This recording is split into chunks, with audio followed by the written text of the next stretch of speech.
Hello and welcome to the British Sitcom History Podcast. We are back. Woo. I am Gareth, and with me as always is Alan. Hello.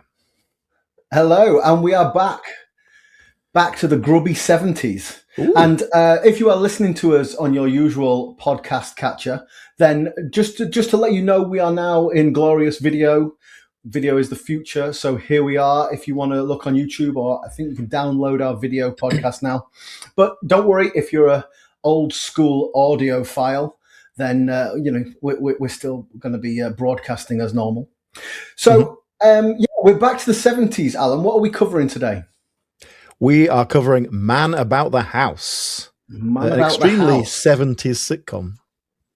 Yeah, it is, isn't it? And you know, the setup, before we get into our specific episode, let's just do a little bit of the setup for the show.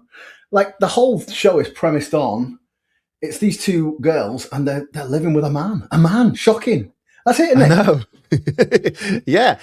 And I think it's easy to underestimate now that was shocking.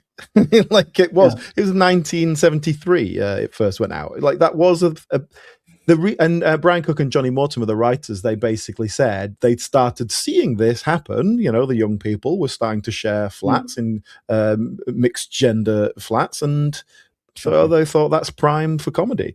And so it was sort of that is it the late 60s sexual revolution, and now men and women living together, even living though together like cats and dogs. Well. The first episode we're going to be talking later on. We're going to be talking about a specific episode in series 5, episode 6. Come Fly With Me.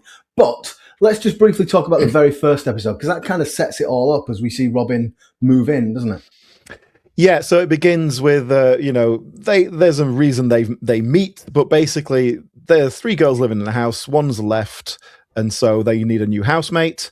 Robin, who is our chap, just turns up at the right time, right place. He needs a place to stay. And so they're like, all right, great, let's just do it.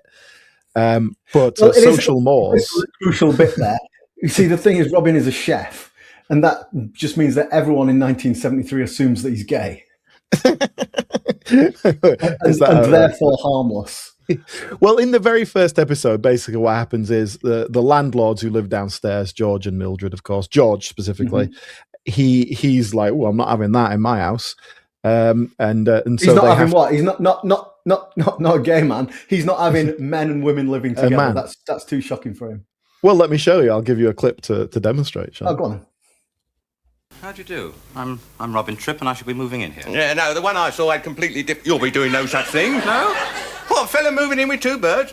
I suppose you thought I wouldn't realise dressed up like that. Oh, look, it would be purely platonic. I don't care what What's that mean? Well, like you and me, George. I don't believe it. Anyway, I'm not having it. Neither would he be. There we go. Very well, I'll put my trousers on. Oh, well, if you must, you must. There you are. Poor old Mildred. She's absolutely gagging for it, isn't she? We'll get back into that. We'll get back to Mildred, yeah. So that's your basic setup. 2 birds living with a fella, no chance. And of course, I mean, George represents the old school here compared to our youngsters, who are our main protagonists. But that's your setup, right? And I think it's interesting to note that. And also, this was an ITV sitcom. But I wondered if maybe were the BBC more relaxed on this stuff? I know the BBC are generally a bit more uptight, but if you think coming through the 60s, you've got that kind of Monty Python generation, and like they were breaking boundaries and all that sort of thing. Whereas ITV are a little bit more like, well, the advertisers won't like that. I wonder if the taboos were a bit more hard and fast. Yeah, because although the concept of this show is that, 2 birds living with a fella, they go to such great pains to go, they are not having sex. These people are not having sex with each other. And just by the way, they're not having sex. It's not for the want of Robin trying. Like, we basically have 6 series of Robin trying to get into Chrissy's knickers. You know, that is his whole arc. Yeah, exactly. And it becomes a real will they, won't they along the whole thing. Yeah, it does. We'll perhaps come back to that. But yeah, I think this is Man About the House is quite sexy. Like, I mean, what I mean by that is there's quite a lot of allusion to sex. You know, we don't see anything explicit particularly. It's not exactly a 60s sex comedy, but we are, you know, we sex is alluded to a lot. Yeah, and I think there was certainly this sort of late 60s and 70s. It was in the British film industry. We were getting those sex comedies, Confessions of a Window Cleaner, all that kind of stuff. But TV was definitely more tame, as we've seen when we've watched film adaptations of TV shows. And I think it's very much a sitcom trope of people trying to have sex and not getting it. That's the important thing. Like Reg Varney on the buses. Constantly trying to shag women 25 years younger than him and never getting anywhere with it. Like, that's kind of the crucial part. And I don't think it's just a moral consideration. It's funnier. It's funnier if you don't get your end away. But yeah, I found this very interesting, and we do get differences within that. We'll come back to this, but Larry, another character that we get in later, who is much more successful than Robin. Let's just complete the setup then. So we've got our three main characters, Robin, Joe, and Chrissy, who are living together in this flat. Downstairs we've got George and Mildred, who are sort of the landlords, and then upstairs we've got Larry, and he's a guest character at first, but comes into it a bit more, and he's a bit more of a Jack the Lad. We'll get back to him, but that's essentially the setup. That's our main bunch of characters. I'll tell you what, we're going to get into our episode in a sec. Why don't we talk a little bit about the writers? You've already mentioned Johnnie Mortimer and Brian Cooke. Tell us a bit more about them. So Brian Cooke, Johnnie Mortimer, they were both born in the 30s, and they met. They were both working as cartoonists. Old school newspaper kind of cartoon stuff, which is very much kind of one-liner gag territory, right?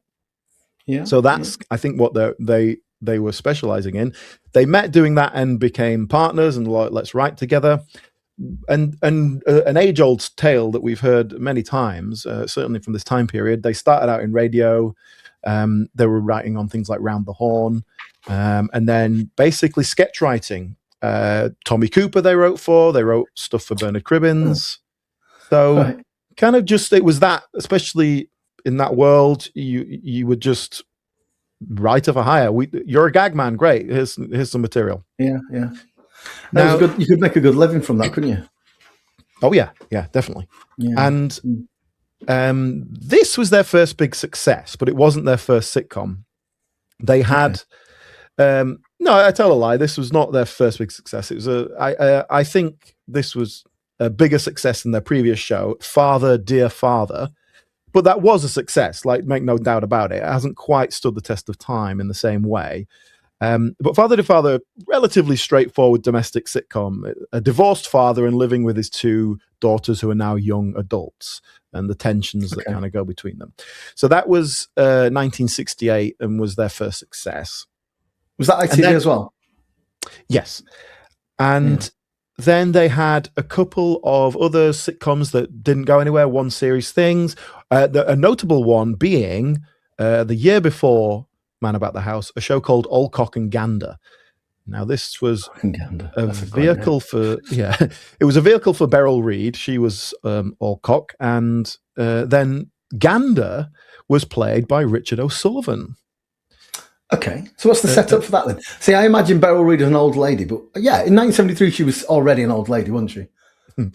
Yeah, I can't remember. It was something like she's running a company, her husband's died, so she's taking over the company, and this young man is helping her.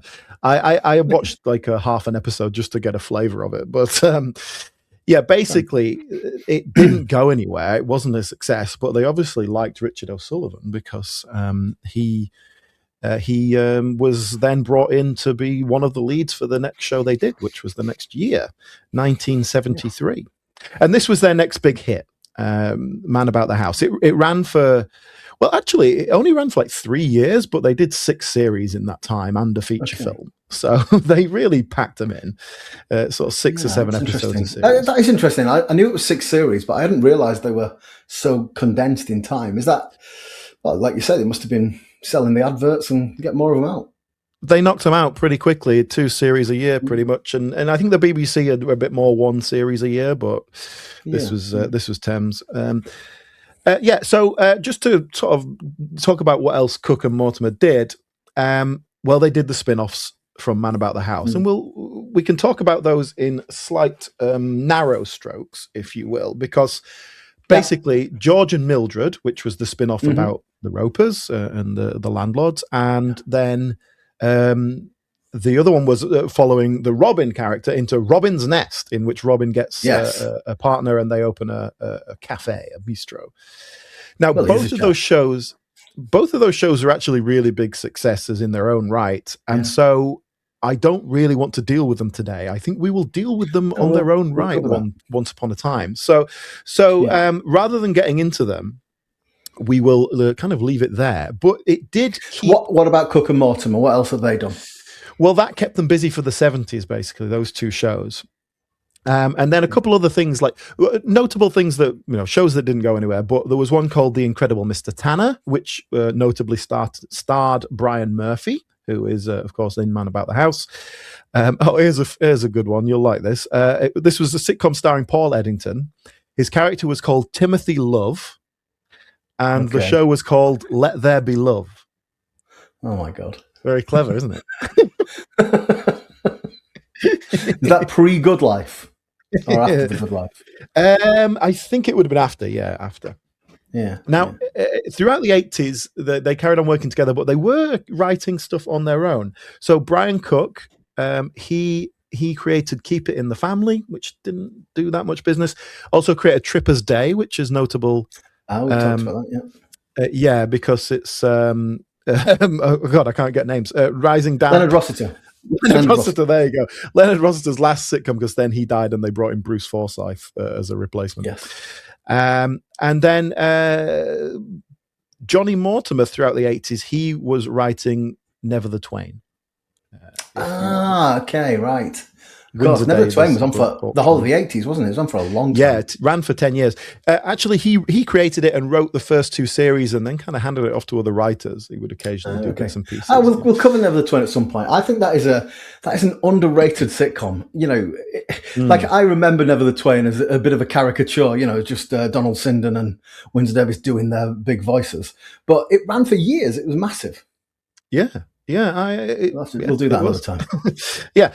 And interestingly, so they didn't do much after that. Johnnie Mortimer died in 1992, relatively young age. I think he was 55, something like that. And sorry, he was in his 60s. Brian Cooke is slightly younger than him. And Brian Cooke, who, as of recording, is still alive and 89 years old. He hasn't written anything original, as far as I can tell, since 1989. That was his last credit that is not kind of based on previous material. I'm trying to do the maths in my head now. So he would have been quite young then to retire. He would have been 52, I think. 52. Yeah. So I don't know if he just chose to retire or there was no more the desire for his work. But times have changed, fashions change. It feels quite a sudden stop. Interestingly, their legacy was also felt in America, as we'll talk about this perhaps a little later. But this show, Man About the House, was made into an American show called Three's Company, and also the sequels it had its own American sequels, versions of everything. Yeah, and that would have been a bit of a money spinner, I'm sure. Also, one of their shows called Keep It in the Family, which only ran for a couple of years here, ran for a remake of that in America, ran for 7 years. That's why you retire at 52, mate. Exactly. So I think it may have been financially sound position to. And also, Man About the House was remade in several European countries as well. It's kind of been remade all over the place. In a way, a lot of that kind of time period British sitcoms were going around the world, as we've seen previously on this podcast. Yeah. Okay. Anything else to say about the writers, or shall we move on to our episode? Yeah, that's it. I think that's kind of a covering that pretty well. Well, let's get into it then. So it's Series 5, Episode 6, Come Fly With Me. And I really like the first, we've said when we've looked at episodes before, the best episodes of sitcoms really set up the characters for you in the first scene. So you really know who everyone is. And this is a great example of that. So we open up on Robin and Larry, and they're playing cards. And they're talking about that Swedish girl that Robin's trying to crack onto. Hey, can I say as well, the absolute audacity of this they open this episode with 20 seconds of silence because they do a close-up of a budgie just to kind of drop that idea in your head that there's a budgie, and then it cuts to them playing cards, and they're kind of umming and ahhing over their cards and like not talking. Yeah. 20 seconds, I counted it, of silence. Now that is confidence to start a comedy show. That's interesting. Imagine I tell you what, Alan, I hadn't noticed. Like, I know you're right, but it didn't feel, oh, this is a long bit of silence. So it worked. It worked. Man, bear in mind, this is episode 6 of series 5 we're looking at. They are well and truly settled in. This show is a huge success. So that you can get away with stuff like that. I don't think you do that on episode 1. Yeah. But there's a bit of back and forth about this Swedish bit. And, Swedish bit. Like, I mean, the truth is, like, when you look at it with 2026 eyes, like, they're both a bit, they're both a bit ropey. But there is a clear distinction here. Larry is like rancid, toxic masculinity, whereas Robin is a little bit more enlightened, relatively speaking. And you look back now, and you can see the difference between them. But Robin says things that you wouldn't say now. But there is definitely a distinction between them. That distinction would have been all the more in 1973, I think. Yeah, and I think that's largely why Larry exists in this show. He was originally brought in as Robin's friend, and he's just a bit more of a laddie dickhead. And bear in mind, Larry's still a very likable character. We'll talk about him in more detail later. Yeah. But it makes Robin seem all the more gentle and tame and not a threat, which is really important. There's a moment where Robin responds to something Larry says, and he sort of does a fake Cockney accent. And that kind of highlights the fact that Robin's a bit posh, like he hasn't got a Cockney accent like Larry, So the fact that he's putting that on means, yes, he is something different. He's something other. Yeah. Anyway, then we get Chrissy, who comes home, and Robin has a crack. Like, Chrissy's home, right? Let's sexually intimidate her. She just rolls her eyes, and this is it's a fair attempt at a good introduction to the characters. Chrissy is completely in control of this entire relationship. She's holding all the cards, if you'll forgive the pun, and she's just completely got him wrapped around her finger.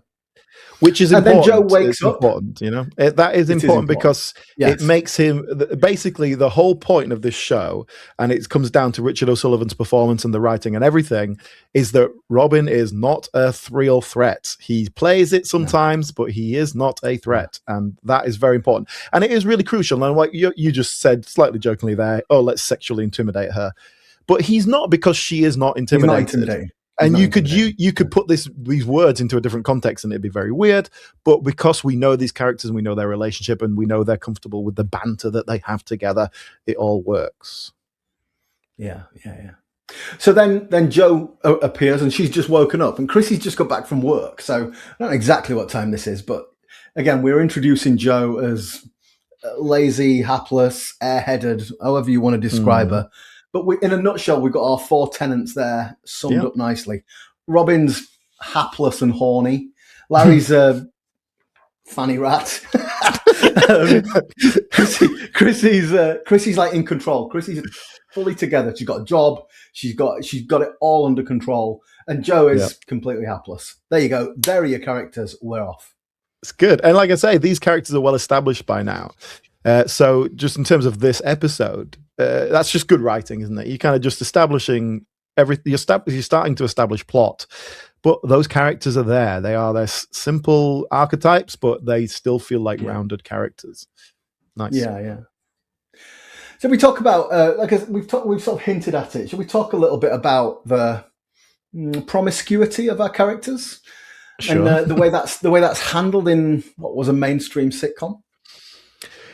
Yeah, it's like I say, it's the 70s here, so it's this delicate balance of sexual revolution and the people who are watching are 65 years old. So you're trying to please everyone, as always with TV. Yeah, but I think it's pretty typical of its time. It sets up this concept of fella living with 2 birds, but it's amazing how quickly that gets kind of dropped away. It's never really presented as much of a big deal after we get over the. Yeah, it reminded me of if you see what's the first episode of Vicar of Dibley, and it's all about like, oh my god, it's a woman vicar. Like that's the concept. The whole concept was the church has just allowed women God, it's a woman vicars. vicar. Oh, I'll write a sitcom about that. And then obviously after episode 1, like it's not relevant at all. And I kind of feel like we get that here. It's just that's our core concept. But apart from the odd thing where someone comes around to visit, or like Chrissy's mum comes round and it's like, oh, I haven't told her I live with a bloke, and for the most part, it's just here's some people that it's game on. You know, it's like by the 90s, it didn't matter. Yeah, no, that's true. But you know, like in Game On, we saw the characters would go away. Like Mandy had blokes going, and you know, we do see some of that. Like there's an episode where we think that Robin's got someone pregnant, and you know, it turns out to be Larry. It doesn't matter. The point is, these people are having sex. These people are having premarital sex. That is, if not explicit, is not the right word. It is, you know, it is happening. Oh, absolutely. I mean, no, that's a good word. I said earlier that the joke is that you never see Robin actually get any, and you kind of don't. Whenever he brings a date back, something goes wrong and all that. But yeah, there is a storyline where he mistakenly, thinks he got someone pregnant, and it wasn't. There's also another storyline where a woman he's going out with is not pregnant, but for reasons of comedy, he thinks she is. And again, he decides to do the right thing and marry her and all this sort of stuff. Yeah. And obviously it all comes out in the end. But like that is very explicitly he's having sex. He's not that naive. Yeah. But hey, talking about it's different for the boy to have sex than the girls. So I don't think we ever explicitly see that that's happening. Yeah. Well, I tell you, this might be a good opportunity. We've sort of skirted across the opening titles. Why don't we go back and talk about the opening titles? Because certainly in this series, the opening titles features a bit of bikini action, doesn't it? There's a sort of sex comedy feel to it. So the opening credits are quite interesting because it's all visual gags, obviously, because you got the music playing over the top, and it is very kind of okay. I'm curious if the writers had anything to do with writing the opening credit gags, because it's much more broad and sex comedy than what we get in the show. And I think it actually sets up a tone that we don't get. And I'll tell you what I'll do. First of all, I'll play the opening credits for this episode. So this is the series 5 opening credits, because they do differ. But we'll play that first, just so we can hear the music and we'll kind of get a sense of that. Let's have a listen.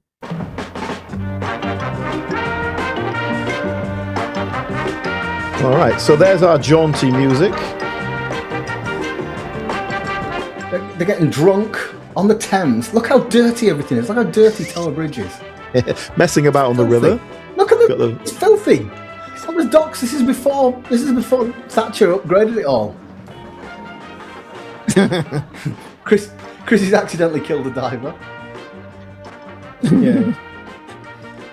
And we a fisherman this pulls is my point. A bit of 70s sex comedy here. Not clear to me how that happened. And a laugh track on the intro there. I'm not sure I've ever seen that before. Yeah. Make sure you know when to laugh. Can I draw attention to Robin's hat? Hello, sailor hat. That's beautiful. Very good.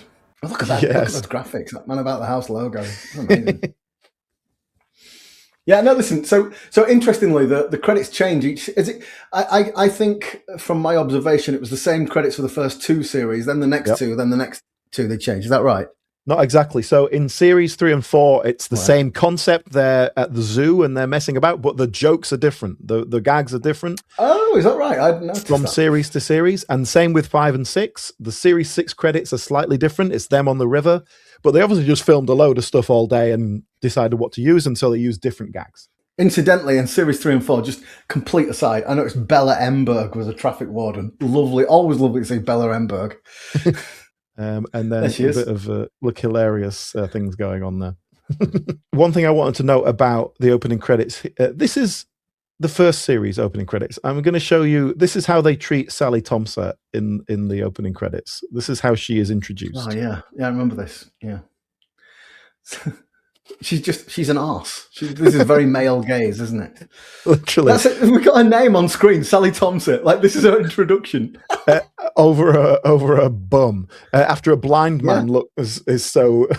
even the blind man notices the arse.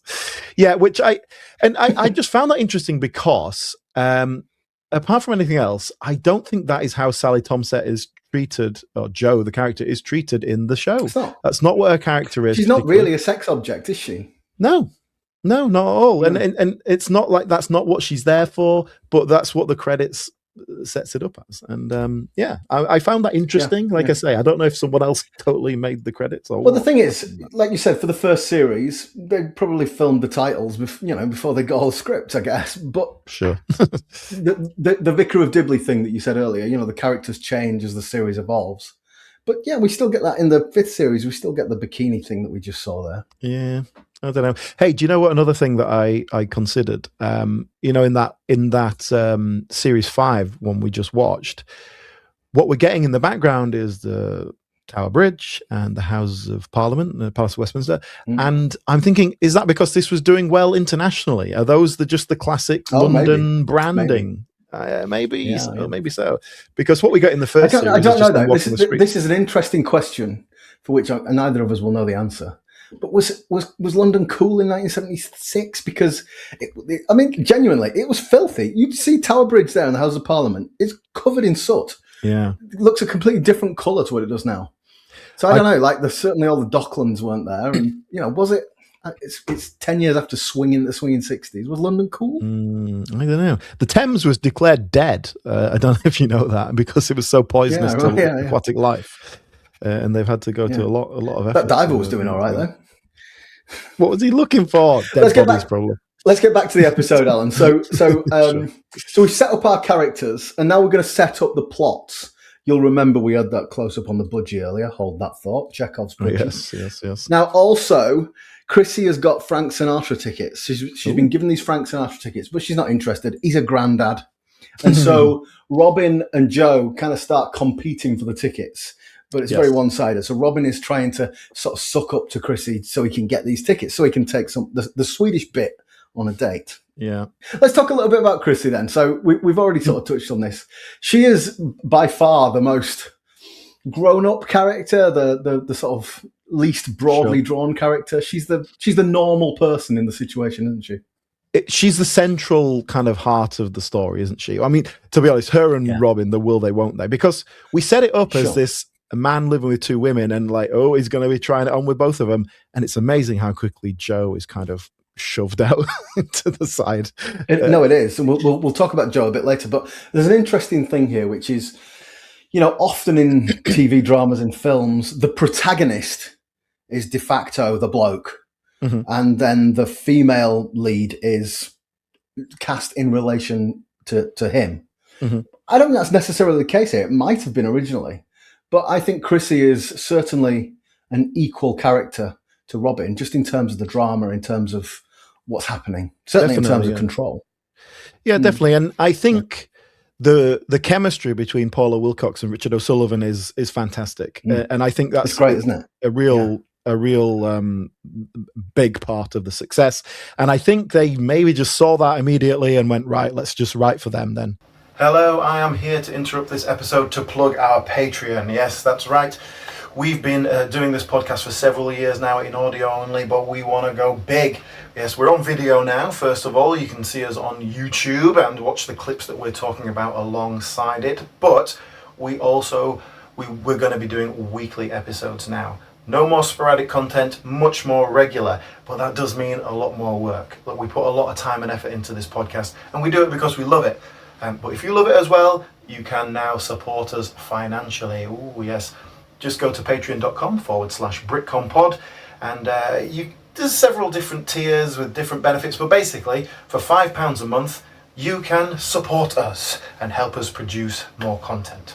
And that means you get access to a members-only episode every month. That's right, every month there will be 3 of the normal episodes free to everyone and 1 members-only. Also, I want to diversify our content a little bit beyond the podcast itself. I want to do more interviews with old actors and writers, go to more sitcom events, do little reviews. We do a little bit of that here and there, but I want to do more of that. But hey, you know what? We live in a capitalist society and I got to pay the rent. So basically, the more support you give us on Patreon, it's the less time that I have to go and do other things, and I can put it all back into this. Yes, great. So if you want to support us, go to patreon.com/BritCompod. And if you can't afford it right now, fair enough, but you can like and subscribe. Oh, here's the best thing you can do. Tell a friend. Yes, word of mouth recommendation, absolutely the best thing that you can do to help spread the sitcom love and help us. Thank you very much. I won't bother you anymore. Please go back to the episode. While we're talking about Chrissy, let's talk about Paula Wilcox. So she's a sort of sitcom stalwart, isn't she? She's been around forever. She's still working. I saw her in Upstart Crow recently. I know Upstart Crow is like 10 years old now, but I just watched it recently. So yeah, still working. What had she worked before this? Like, what was her background? Well, she was acting since a teenager. She was at the National Youth Theatre and all that kind of stuff. But yeah, her first major TV role, and it was a sitcom, is The Lovers with Richard Beckinsale, which was just, of course, yes. Yeah, just a couple of years before this. And they're teenagers. They're teenagers who are like living with their parents and trying to, like cuddle up on the couch, and then a mum walks in and all that kind of stuff. So that was a huge hit. And that was what she was known for. And this was next. This was like 2 years after that. So she's still young here. She's still a young woman. I think Paula Wilcox, she serves as quite a nice conduit for the changing attitudes of the 70s. Because if you think about The Lovers, she's this young woman and she's saving herself for marriage, and Richard Beckinsale's trying to shag her, and that's kind of the whole comedy of it. But she's being very chaste. Then you got Man About the House, where she's this strong, independent woman. She's cohabiting with a man, and she's, but strong enough to resist him and all that sort of thing. And then her next major sitcom role was Miss Jones and Son, which was 1977. That started. And that's about this young woman. She finds herself, she's pregnant. The dad is not in the picture. And she goes, right, I'm going to raise this child on my own. And that's kind of, all the hilarity ensues. Yeah. Right. So, I think she kind of really portrays that changing attitudes of the 70s quite nicely. A couple, definitely more sitcom lineage, though. Not so much in the 80s. She's never been out of work, but, theatre work and all sorts of stuff. So, here's a return to a sitcom. We talked about this. She was in Fiddler's 3, which was the remake of The Squirrels. We have talked about that in the past. And also, another favourite of mine, she was in Blue Heaven in 1994. Oh, Frank Skinner. Frank Skinner's first attempt at sitcom, which was potentially even less successful than Shane. Because it didn't get a second series, even on air or not. That was one with Conleth Hill in it, wasn't it? The Northern Irish guy. Yeah, Game of Thrones. Yeah, I think Frank Skinner picked her out because she was on the telly in his childhood. I'll get Plus, I mean, I don't. I may have to admit this. I do have a bit of a retro crush on Paula Wilcox. I think she's very attractive. Oh, what, 1976 Paula Wilcox? Yeah, exactly. Yeah, I've got a list now. I'm starting to get a list of 1970s. Are you making a list? It's all right to admit having a crush on someone, but making a list is a bit weird. It's not physical; it's just mental list. Yeah. The Smoking Room. She's a regular in The Smoking Room. Of course. 2004. The Smoking Room's on our list to do at some point. Yeah. She was in Mount Pleasant, which is a bit more comedy drama, Sky. A show called Boomers in 2014, which I don't know much about, but obviously they were getting older. Right. And then Upstart Crow, she was in that. It is 10 years old, you're right. She was in Upstart Crow, playing Shakespeare's mum. Yeah, I've got a clip for you here. I'll give you a bit of that. A man he'd beneath me, and now you've done the same, William. And what's that supposed to mean? It means that he was 17 and he got a scheming little 26-year-old Tithe Farm milking slap up the Duffington, that's what. So, yeah, that's... the Duffington. Nice. That is classic Upstart Crow there, yeah. So nice stuff. I'll tell you what, then let's go back to our episode. So we've set up the 4 tenants, and then we cut across to see George and Mildred downstairs, and we kind of get their characters in a nutshell here as well. Basically, George is more interested in the budgie than he is in Mildred, and she whistles to get his attention, which is quite nice. And she is absolutely gagging for it. Like, George is a terrible man. He's a terrible husband. He's slovenly, scruffy, not a good-looking man. No offense to Brian Murphy, but she's like desperate for him to show her any affection or attention at all. Let me give you a little clip from this scene to demonstrate that, because I think it sums it up quite nicely. So look at this. George, come and talk to me the way you talk to it. Right? Yeah. All right.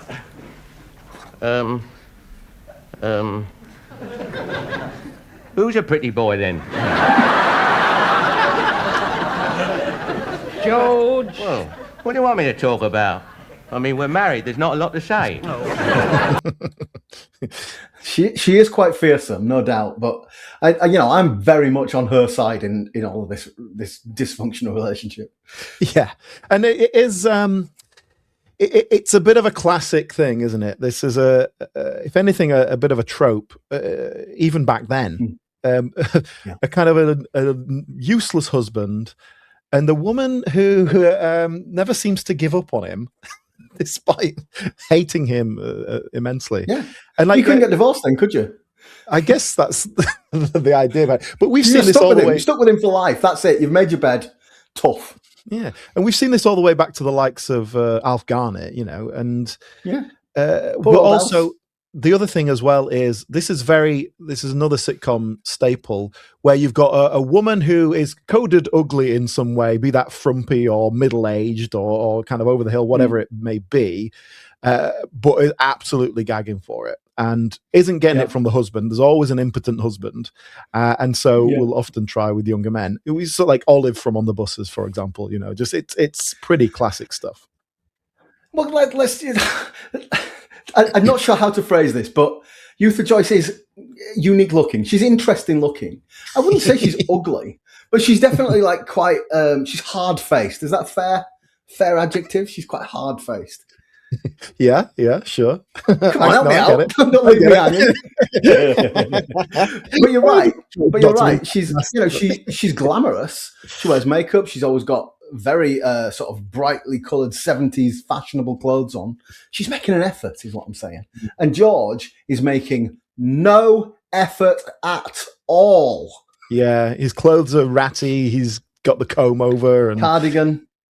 Yeah, he doesn't care. And he's generally useless as a man in all the kind of normal 70s ways. He does occasionally have a job, and we understand he's working in some way, but doesn't bring a lot of money in. He's not good at DIY. He thinks he is, but he's not. He has a go at it. All this kind of stuff that kind of the man is supposed to bring to the house. He's not good at that either. Yeah. But he would be happy if he never saw Mildred. Like if she never came anywhere near him. She just gets in the way of him and his budgie. That's it, basically. Yes, and he's definitely more interested in the budgie in this episode, and it becomes so that's the setup here, isn't it? So it's the classic trope. He's forgotten their anniversary. That's where we're going with this. How many times have we done that? Sitcoms. It must be done a million times. It's not original, is it? It's not original, but it's the setup. It's the first scene. So we can forgive it. It's how they deal with it. Incidentally, I've got budgie gear, right? So I was in someone's house recently with work, and they had a budgie like tweeting away in the corner, and I realised I hadn't seen a budgie in someone's house for years. When I was a kid, it was quite a common thing. Like in 1976, quite a lot of houses would have a little bird in a cage tweeting away. Can you relate to that, or is that something that is unique to a 50-year-old man? I don't know. I think I associate more with like old films. There was always someone with birds and like in a little cage. It's not really considered very ethical these days, is it? Keeping a bird in a tiny little cage? Maybe. Well, okay, so I've done the research. I've got some numbers for you. So in the 1970s, there were 6 million budgies living in cages in the UK. All right. So yeah, that's a lot. The population would have been between 50 and 60 million at that point. So that's like 10%. Well, it's not 6 million cages. Is it? People would have more than one. Sure. But this is according to the good people at Pet Business World. There are currently 1.5 million indoor birds in the UK. So there's not nothing, is it? There's still quite a few of them out there. Yeah. And apparently the decline is put down to the rise of the dog. It used to be the preserve of farmers and thugs, and now every bugger's got one. People had dogs in the 70s. Not as many, mate. Not as many. Not since COVID. Everyone's got one. Really? Anyway, they're the stats. I'm not going to argue with Pet Business World. They know what they're talking about. They know their business. They know their business. Their pet business. Yeah. All right. So look. So we talked about George and Mildred. Let's go back to the flat. And remember that Robin is trying to impress Chrissy. So Robin has cooked, and he, as I've mentioned this many times, he's a chef, so he's quite a good cook. And Chrissy's sort of winding him up that the food wasn't good. And when she knocks his dumplings, that's when he cracks. Well, let's talk about Robin, because I think this is like, as I said, the contrast with Larry is quite instructive. That first episode when they move in and we think he might be gay because he's a chef and he's got the sort of negligee on for reasons I can't remember. But the point is, he does code harmless, doesn't he? He codes effeminate, not quite gay because it's 1976, but he definitely codes harmless. Dare I say metrosexual? Oh, you may. Before it was cool. Yeah, 25 years early, but yeah, that's not a bad description actually. But the reality is, he's an absolute fanny rat. He loves it. Like he's desperate to have sex firstly with Chrissy, but basically anyone. Yeah. So he's desperate for it, but he's not aggressive about it. I guess that's the ultimate important difference. Because he's not a threat, and it's all kind of lovable and playful. But he knows. I don't know. I guess it's the sort of thing that like you would look back 50 years but go, oh, that's a bit dodgy, because is he doing it to everyone? If he enters a new workplace, is he doing it to the receptionist, or does he make sure he's comfortable with people and they're comfortable with him before he starts doing it? I don't know. I don't think so. He seems to be very better. The Swedish bit has said no to him numerous times. He hasn't given up. So no, he's still persisting.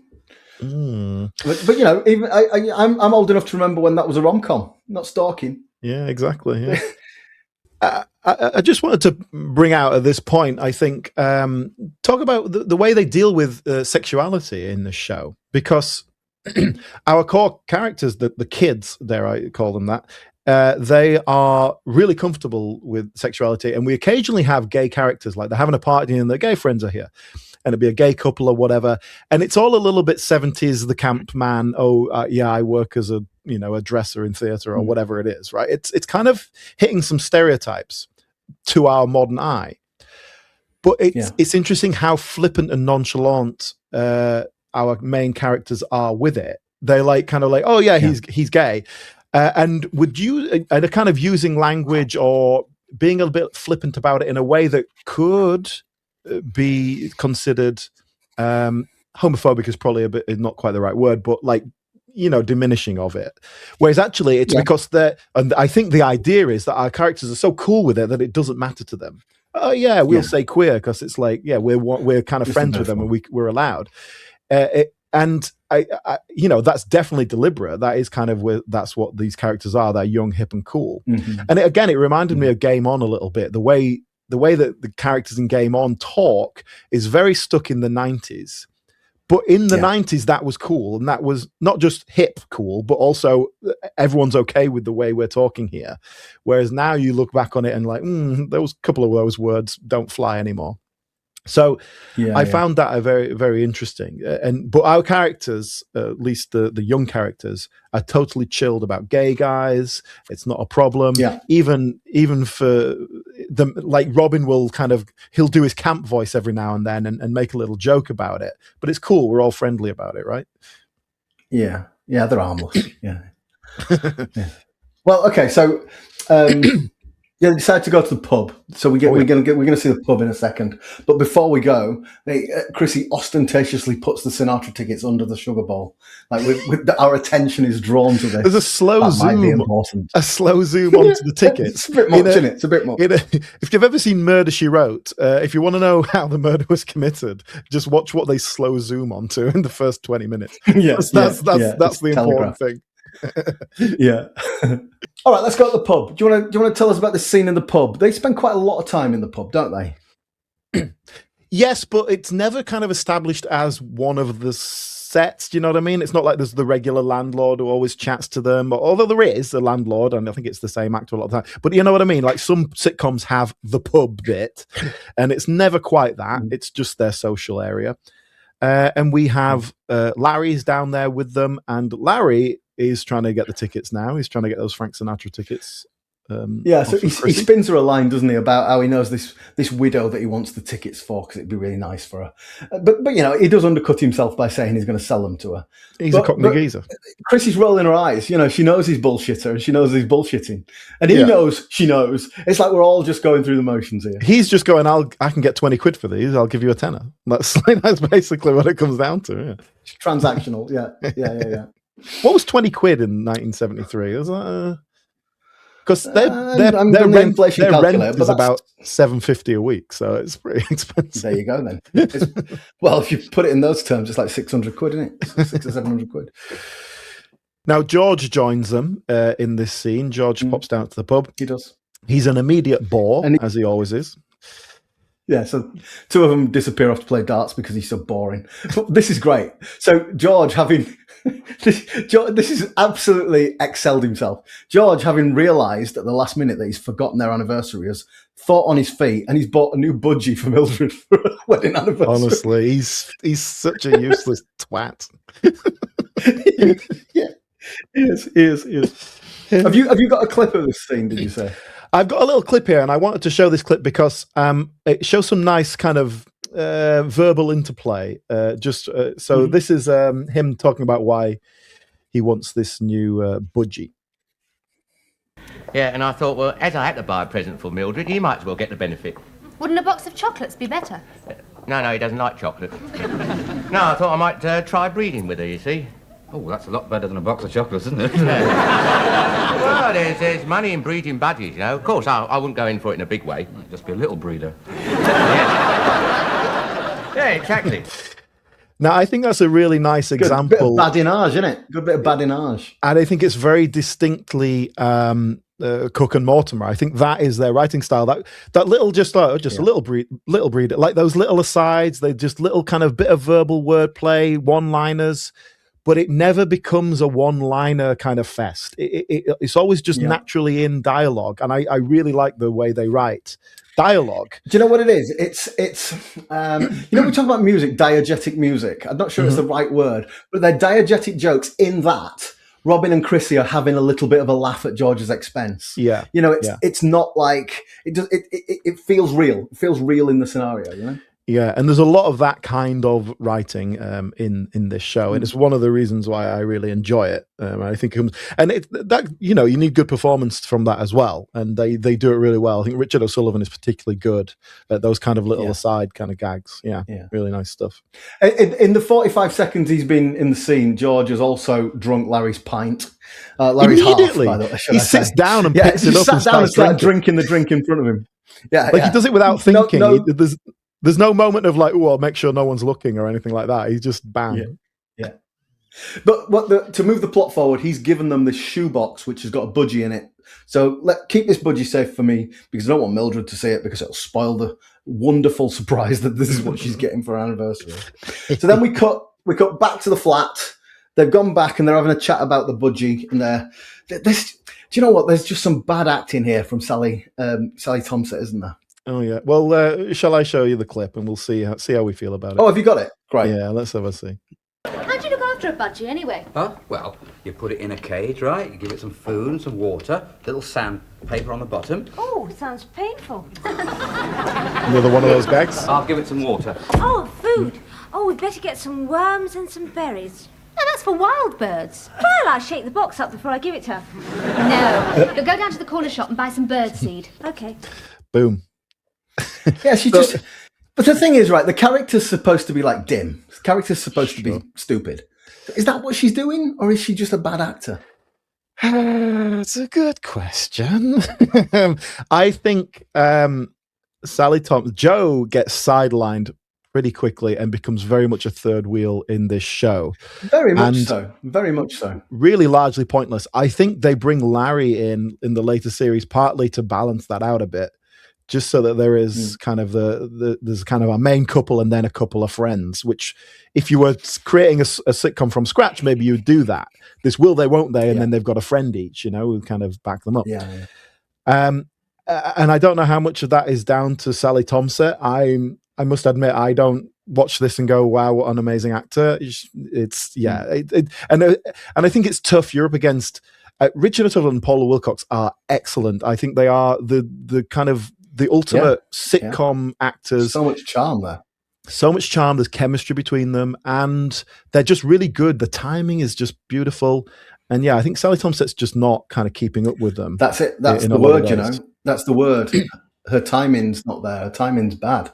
That's the problem, I think. And I think the writers saw that as well and just started writing away from her. It's interesting because, the whole setup of this is these three people living together. But as you said, it very quickly isn't. It's the couple relationship and, these satellite friends. But What about, what do you think? Tell me a bit about Sally Thompson. Tell me a bit about the actress. Sure. Yeah. I mean, Sally Thompson is probably best known because she was in The Railway Children. The one with Jenny Agutter, the famous one. Yeah. Hang on, I've got a picture I can show you. There she is with Jenny Agutter and Bernard Cribbins. And now how old would she have been there then? So this is 1970, so she was like 19 years old when they filmed it. But she's playing 13 or whatever it is. She's very short and kind of looks young. And apparently, even on set, all the crew and everything thought she was a kid, and like they kind of kept that publicly. That they presented her as a child. I see. So I guess that just comes with the vibe. So I mean, this next show, Man About the House, was kind of her big role as a young adult. She was in one episode of the Fenn Street Gang before that, for example, but just kind of little bits and pieces here and then. And then after Man About the House, didn't do much. There's the odd little bit, a couple of theatre shows, a bit of panto, and she had kids and kind of. I think she kind of deliberately left the industry and then came back, had a couple of kids or whatever it was, and that's it. And she's not sort of plied a trade as an actor particularly. She kind of left it in her youth. But I think it's here's an interesting note, and I'm surprised. I was surprised when I heard this, but certainly I've heard her say it as well as a couple of other sources that during Man About the House, her and Richard O'Sullivan were in a relationship for basically most of the time. Sally Thompson. Yes. Oh, now, how much chemistry is there between him and Paula Wilcox? Now, I appreciate their acting and they're in character.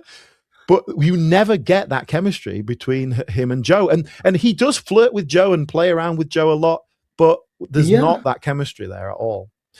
That's fascinating. Which is interesting. Maybe if you've had it in real life, it finds it difficult. It's difficult to play will they, won't they when you have backstage. So maybe that's part of it. Well, I'll tell you what, let's just return to the episode and then we'll... Sorry, have you got more? You got more on Sally? One last thing. Just while we're talking about the character of Joe, I do think it's a shame, and I think it becomes because we get so much of Chrissy and Robin.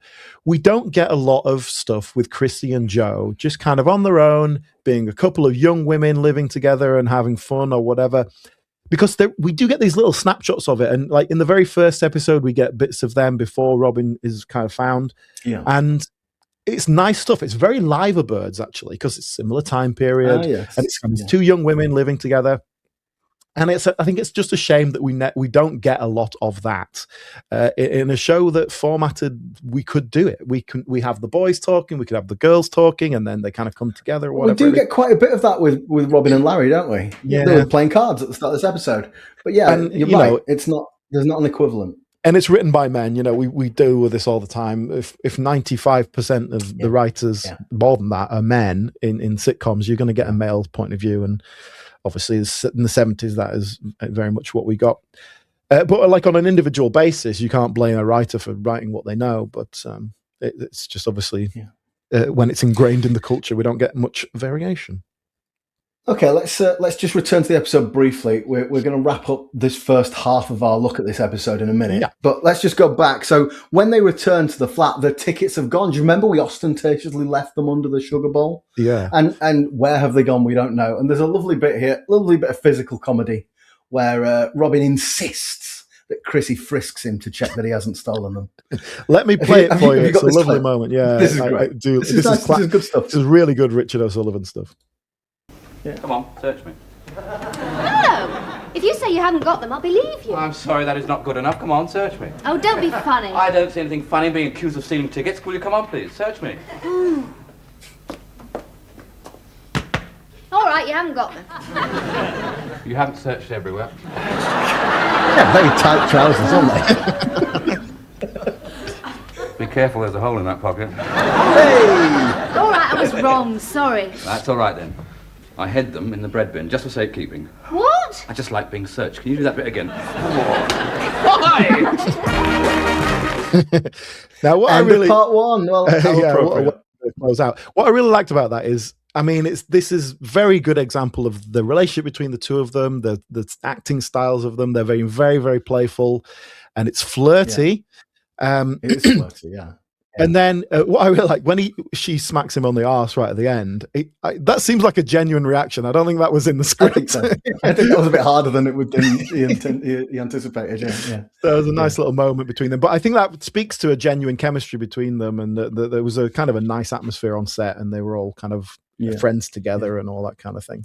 But a lovely little scene, but weirdly, in terms of our plot. Oh, the tickets have gone missing. We had a slow zoom on them to show us where they are, and they've gone missing. He just goes, "Oh no, I'll put them over there." Like that dissipates immediately. Yeah. All right, look, Alan. Let's wrap up for now. Yep. We'll close down. It's the end of part one. Ooh. We'll be back next week to finish this episode, and we will look in a bit more detail at Richard O'Sullivan, amongst other things. Yes. But thank you to all of our viewers and listeners for joining us. I hope you've enjoyed this. If you want to see us on social media, you can go to Instagram. We're at BritComPod. Mm-hmm. Or if you've got Facebook, we're the British Sitcom History Podcast. Yep. Or indeed, you can, if you're not watching this on YouTube, then get onto the YouTube channel, like and subscribe, and we'll be doing more of these video presentations as we move forward. Yes, excellent. Thanks, Alan. Thank you for joining me so far. We will be back next week with the second half of Man About the House. Bye. Thank you. Bye-bye.